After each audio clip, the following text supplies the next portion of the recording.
দেশবাসী ও সর্বজন শ্রদ্ধেয় নাগরিকবৃন্দ, আসসালামু আলাইকুম ওয়া রাহমাতুল্লাহ।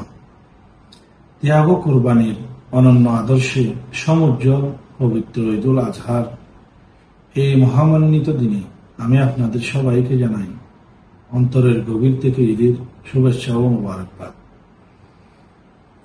ঈদুল আজহা আমাদের শিক্ষা দেয় নিজের ছাওয়া পাওয়া ও স্বার্থকে ত্যাগ করে আল্লাহর সন্তুষ্টি অর্জন এবং মানবতার কল্যাণে নিজেকে উৎসর্গ করার।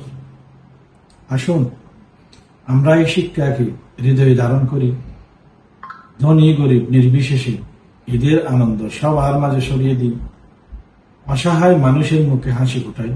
এটাই হোক আমাদের কুরবানির প্রকৃত অর্থ। আমি দোয়া করি এই ঈদে আমাদের জীবনে বয়ে আনুক শান্তি, ঐক্য ও ভালোবাসার এক নতুন সূচনা। সকলেই মিলে একসাথে গড়ে তুলি একটি উন্নত, সমৃদ্ধ ও মানবিক উপজেলা। আপনাদের পাশে আগেও ছিলাম, ভবিষ্যতেও থাকবো ইনশাআল্লাহ। ঈদ মুবারক, ঈদ মুবারক, ঈদ মুবারক।